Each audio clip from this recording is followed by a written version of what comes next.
সুপ্রিয় শিক্ষার্থীরা, রানী দেবী উচ্চ বিদ্যালয় অনলাইন ক্লাসে তোমাদের সবাইকে স্বাগতম। আমি মিন্টু বড়ুয়া, সহকারী শিক্ষক, রানী দেবী উচ্চ বিদ্যালয়। আজকে আমি তোমাদের ষষ্ঠ শ্রেণীর বিষয় গণিত অধ্যায় প্রথম অনু 1.1 নিয়ে আলোচনা করব। প্রিয় শিক্ষার্থীরা, প্রথমে 1 নং সমাধান নিয়ে কয়েকটি কথা বলি। 1 নং সমাধান হচ্ছে অঙ্কে লেখো। এটা কথায় আছে, কথায় প্রকাশ করা আছে, এটাকে অঙ্ক লিখতে বলছে।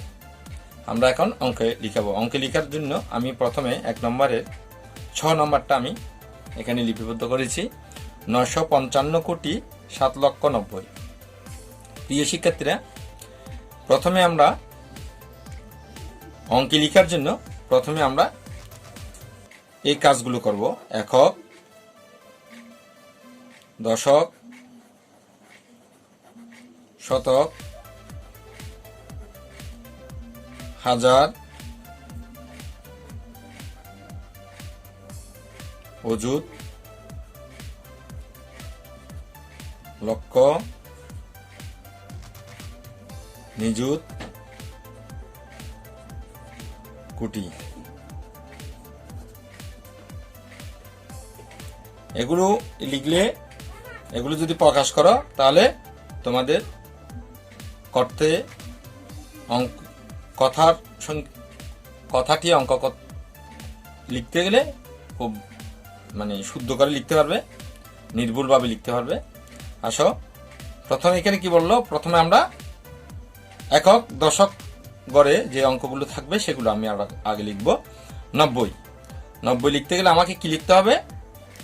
9 0 90, অর্থাৎ 9 10 90, 9 10 90, অর্থাৎ 9 এর পাশে ডান পাশে একটা শূন্য দিতে হবে, তাহলে 90 হবে। তারপর আমরা কি দেখতেছি? তারপর আমরা দেখতেছি 7 লক্ষ। লক্ষ কোথায়? এই যে লক্ষ। লক্ষ নিযুত, লক্ষর একটি অংশ। হাজার অযুত, অযুতটা হাজার একটি অংশ। লক্ষ যেমন, নিযুতটা যেমন লক্ষর অংশ, সেরকম 7 লক্ষ। তাহলে 7 লক্ষ হলে আমাকে শুধু একটি সংখ্যা, একটি অঙ্ক 7, সেই জন্য 7 লক্ষ লিখলাম। তারপর কোটি। কোটি আসে কি? 955 কোটি। আমরা কোটি যতগুলো থাকবে সবগুলো আমরা একসাথে লেখার চেষ্টা করব। 955 কোটি, 955 কোটি। তাহলে অবশিষ্ট ঘরগুলো আমরা কি করব? অবশিষ্ট ঘরগুলো আমরা শূন্য দিয়ে, শূন্য লিখে পরিপূর্ণ করব। তাহলে আমরা কি সংখ্যা পেলাম? কথার সংখ্যাটি আমরা অঙ্কে প্রকাশ করলাম। সুতরাং নির্ণীয় সংখ্যাটি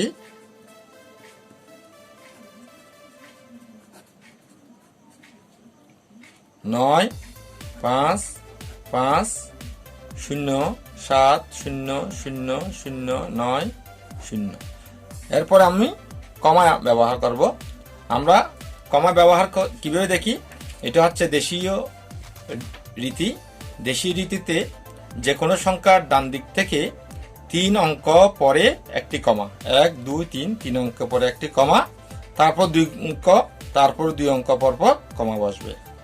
তাহলে এখন কমা বসালে তোমাদের বোঝাতে সুবিধা হয়, বুঝতেও সুবিধা হয়। তাহলে এখানে কি পাচ্ছি আমরা? 90 পেয়েছি।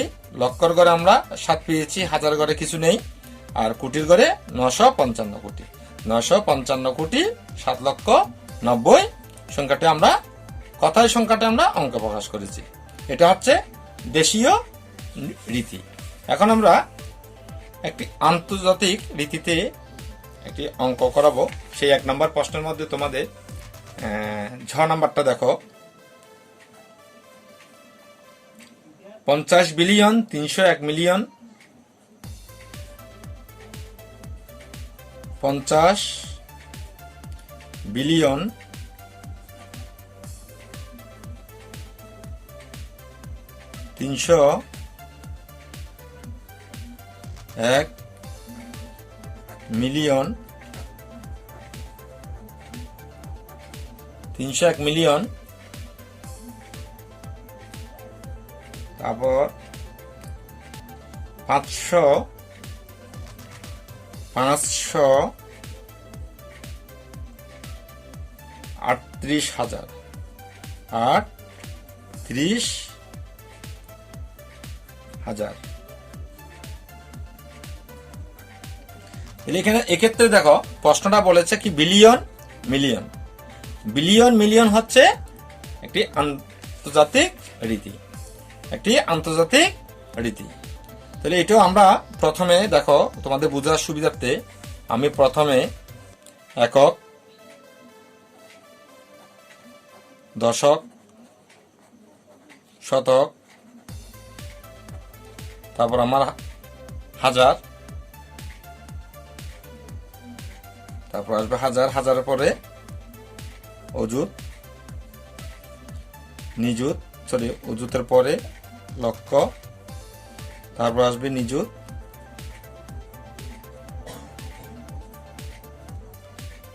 কোটি। এগুলো হচ্ছে কি রীতি? দেশীয় রীতি। এখন আমি যখন আন্তর্জাতিক রীতিতে করব তখন দেখো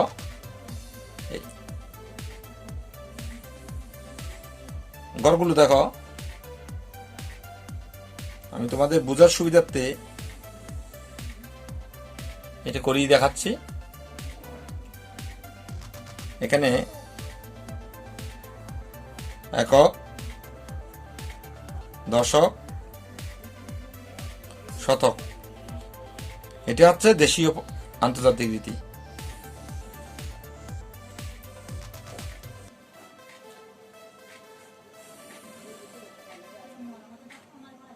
এখন তারপর আসো হাজারের এখান থেকে লক্ষ বিভক্ত হচ্ছে, এটা হচ্ছে আন্তর্জাতিক রীতিতে হচ্ছে হাজার, আন্তর্জাতিক রীতিতে হাজার। কোটি, কোটির পরে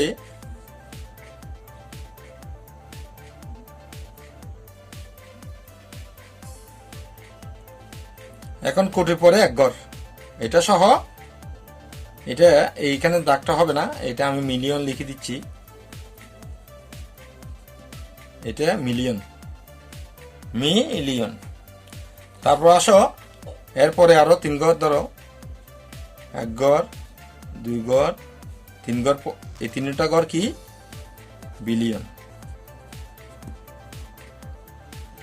তাহলে আমরা দেখি প্রশ্নটা কি বলেছে। প্রশ্নটা হচ্ছে 50 বিলিয়ন 301 মিলিয়ন 538,000, 538,000। আসো তাহলে এখানে প্রথমে লিখব 538,000, এই যে 538,000। তারপর আছে 301 মিলিয়ন, 301 মিলিয়ন, এই যে মিলিয়নে করে এখানে আমি এটাকে একটু সমস্যা হয়েছে, 301 মিলিয়ন। তারপর কি 50 বিলিয়ন। এগুলো কি হবে? এগুলো শূন্য দিয়ে ভরাট করে দিতে হবে। সুতরাং নির্ণীয় সংখ্যাটা আমি কি পেয়েছি? 50। আমি কি পেয়েছি? নির্ণীয় সংখ্যাটি 50301, তারপর 538, তারপর 000। দেশীয় পদ্ধতিতে আমরা প্রথম ডান দিক থেকে 3 গড় পর কমা বসিয়ে তারপর 2 গড় 2 গড় পরপর কমা বসিয়েছি, কিন্তু আন্তর্জাতিক পদ্ধতিতে 3 গড় পরপরই সর্বদাই 3 গড় পরপর কমা বসবে, এখানে আর নেই, সেজন্য এটা হচ্ছে 3 গড় পরপর কমা বসানোর নিয়ম আন্তর্জাতিক রীতিতে। প্রিয় শিক্ষার্থীরা, তো এই হলো আমাদের 1 নং প্রশ্নের উত্তর। অঙ্কে লেখো। আমি দেশীয় পদ্ধতি বোঝালাম, আন্তর্জাতিক পদ্ধতিও বোঝালাম। প্রিয় শিক্ষার্থীরা, এখন আমি তোমাদের 2 নং সমাধান অর্থাৎ অঙ্কে লিখেও অঙ্ক লেখা আছে, আমরা সেটা কথায় প্রকাশ করতেছি। আমি 2 নং সমাধানের মধ্যে ঘ নাম্বারটা তোমাদের বুঝিয়ে দিচ্ছি। ঘ নাম্বারটা প্রশ্ন হচ্ছে 50877003 এই অঙ্কগুলো রয়েছে। এই অঙ্কগুলোকে তোমাকে কি করতে হবে? কথায় প্রকাশ করতে হবে। কথায় প্রকাশ করতে হলে আমি প্রথমে কি করব? প্রথমে আমি ডান দিক থেকে 3 ঘর, ডান দিকের 3 ঘর আগে প্রথমে কমা ব্যবহার করব, তারপর 2 ঘর পরপর কমা ব্যবহার করব। পরে আমার কমা ব্যবহার করলে আমাকে লিখতে বা বুঝতে সুবিধা হবে। তাহলে আমি দেখি, গণে দেখি, একক, দশক, শতক, হাজার, অযুত, লক্ষ, নিযুত, কোটি, 5 কোটি। তারপর কি আসছে? আবার লক্ষের ঘরের মধ্যে লক্ষ, নিযুত, আমি বললাম লক্ষ, নিযুত লক্ষের একটি অংশ। তাহলে লক্ষ হচ্ছে কত? 8 লক্ষ। তারপর হাজার, অযুত, এটা হাজারের একটি অংশ, তাহলে এটা হচ্ছে 77,000। তারপর আছে শেষে 3। এ হচ্ছে আমার অঙ্ক লিখার থেকে কথায় প্রকাশ। সুপ্রিয় শিক্ষার্থীরা, এবার আমরা 3 নং সমাধানে যাব। 3 নম্বর প্রশ্নটা হচ্ছে কি? স্থানীয় মান, অর্থাৎ যে সংখ্যাগুলোতে যে সকল সার্থক সংখ্যাটিতে যে সকল সার্থক অঙ্ক রয়েছে, সার্থক অঙ্ক আছে, তাদের স্থানীয় মানগুলো লিখতে তোমাদের প্রকাশ করতে বলছে, মান বের করতে বলছে, স্থানীয় মান নির্ণয় করতে বলছে। তাহলে দেখো, স্থানীয় মান কিসের? সার্থক অঙ্কগুলো। আমি প্রথমে দেখি কি কি অঙ্ক রয়েছে এখানে। 9, 0, 0, 7, 5, 8, 4, 3, 2। এখানে সার্থক বোঝাতে কি আমরা অঙ্ক দেখি কয়টি? 10টি। 10টির মধ্যে 9টি হচ্ছে সার্থক অঙ্ক। কি কি? 1, 2, 3, 4, 5, 6, 7, 8, 9। 0টা সার্থক অঙ্ক নয়, এটা হচ্ছে অভাব জ্ঞাপক অঙ্ক। প্রিয় শিক্ষার্থীরা, তাহলে আমরা প্রথমে এই সংখ্যাটার স্থানীয় মান যখন বের করবো, আমরা প্রথমে ডান দিক থেকে স্থানীয় মান নির্ণয় করব। এখানে কি? এখানে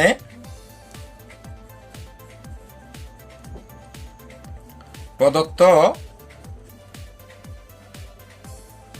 সংখ্যাটির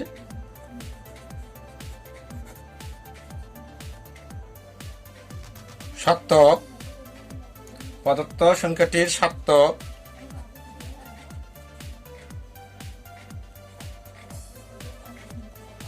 অঙ্ক গুলোর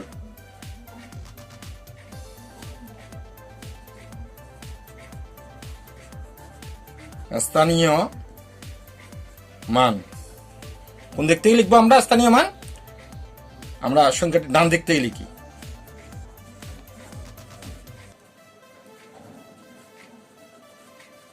এটা তোমরা বন্ধনীর মধ্যে লিখে দেবে। কোন দিক থেকে? ডান দিক থেকে। আমরা বাম দিক থেকে লিখতে পারবো, সংখ্যা ডান দিক থেকে লিখতে পারবো। আচ্ছা, প্রথমে আসো 2 এর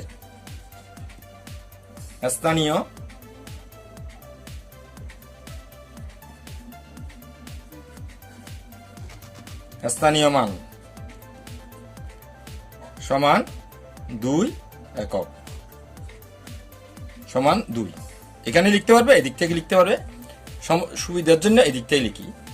তারপর আছে কত? 3 এর, আমি এখানে লিখে দিচ্ছি তোমাদের ডান দিক থেকে, সেজন্য আমি ডান দিক থেকে লিখে যাচ্ছি। 3 এর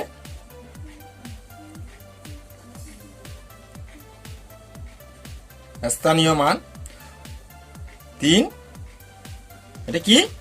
একক, দশক, 3 দশক। আসো, 3 দশক মানে কি?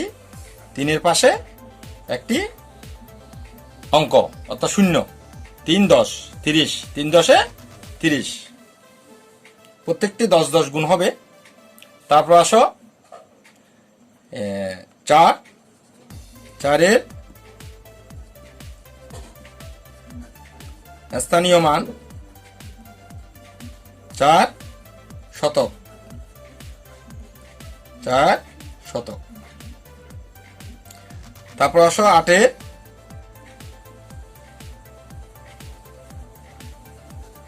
স্থানীয় মান, 8 এর স্থানীয় মান কি হবে? আর তুমি হাজারও লিখতে পারবে, সহস্র লিখতে পারবে। আমরা যেহেতু হাজার ব্যবহার করেছি, হাজার লিখব, আর হাজার। তারপর আসো 8 পরে 5,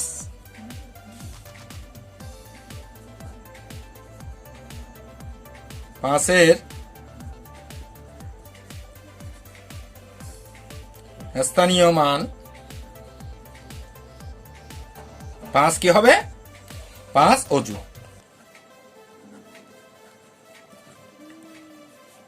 5 অযুত অথবা 50,000 লিখলে হবে।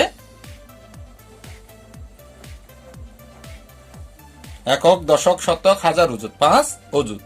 তারপর আছে কি 5 পরে 7, 7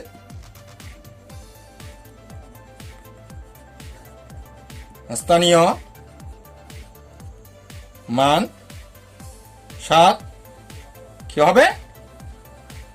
7 লক্ষ। হ্যাঁ প্রিয় শিক্ষার্থীরা, 7 লক্ষ। 7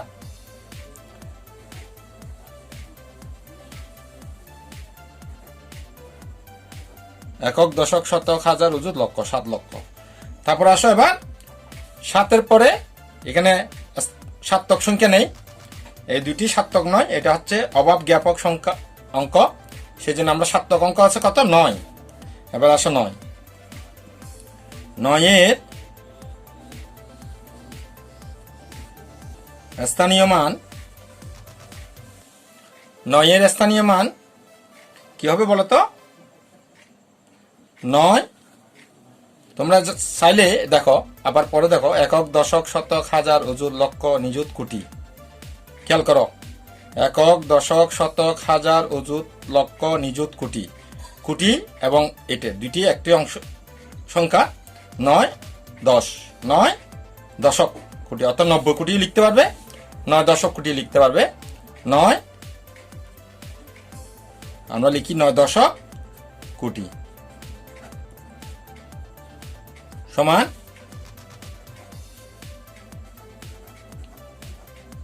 একক, দশক, শতক, হাজার, অযুত, লক্ষ, নিযুত, কোটি। একক, দশক, শতক, হাজার, একক, দশক, শতক, হাজার, অযুত, লক্ষ, নিযুত, কোটি, আর একটা শূন্য। বুঝতে পারলে প্রিয় শিক্ষার্থীরা? হ্যাঁ, এবার সুতরাং সংখ্যাটির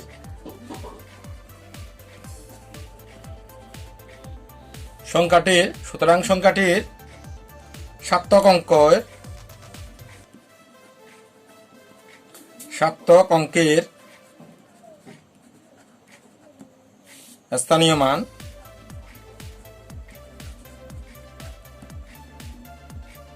হলো,